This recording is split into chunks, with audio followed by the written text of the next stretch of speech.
Hello and welcome back to the channel. Today we are looking at another knife showcase, and this knife is signature knife number 14. This is Mexican spiderweb obsidian set into some African Padauk. So totally different parts of the planet combined to make something quite beautiful. I've done a few of these videos now, so I'm just going to jump straight into it. This piece has already sold. It's already gone, but I'm still going to be putting the showcase video up just because it's a nice way for me to keep a collection of all the things that I've made and get a good close look at them even when they're not in my hands anymore. So it's nice that I can look back at these with fond memories. Now, before we get into it, this is the first piece of spiderweb I have ever napped. I have always wanted to nap spiderweb obsidian, and it has not disappointed even in the slightest.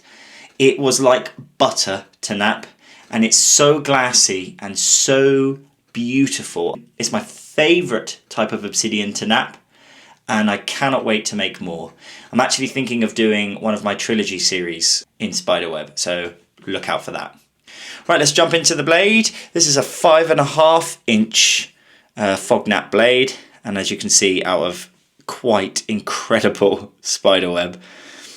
As I said, this stuff is so glassy and it's very sharp as well. I actually hurt myself by accident napping this one, so you do have to be careful, but despite its sharpness, it definitely makes up for it in beauty. This is some of the most stunning obsidian I have ever seen. I mean, obviously it's new to me, so I am going to be particularly fond of it, but it is just delightful. The blue offsets the Padauk so well, and I could not be happy with how it came out.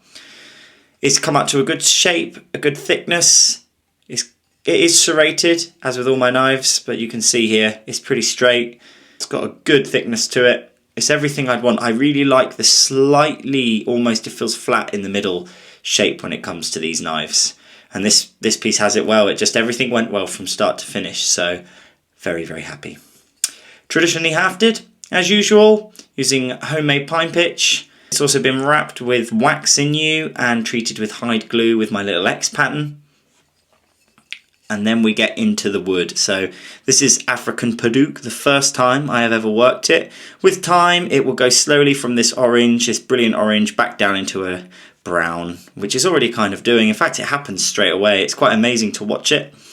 That was a first for me as well. I've never worked Padauk, and I'm really glad I have. It's gorgeous stuff. The pairing between these two is just perfect, as I'm sure you will agree.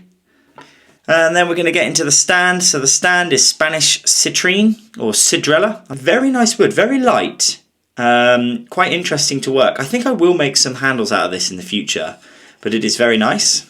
Obviously signed, dated, serial numbered, and the blade holder is English elm. It's not local, but it is still very, very pretty. I quite like the way that the knot is the actual end of the blade holder.